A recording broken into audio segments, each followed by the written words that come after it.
Yan po ang ating cookie. Taking breakfast. Ang katawan po at saka maganda na ang balahibo. Good morning, good morning. Maganang magana pong kumain yan. Hinimay na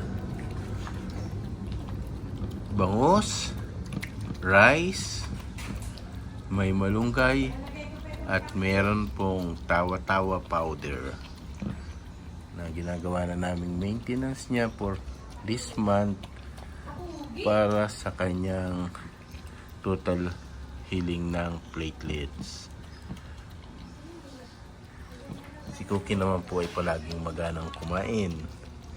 Kahit nung nagkasakit yan po ang laging tulong para madali siya makarecover. Hindi siya nawala ng gana ng pagkain. Yan. Ang ganda ng balahibo niya. Yan kagandahan kay Cookie. Kahit kumakain yan, hawakan mo, hindi siya nagagalit.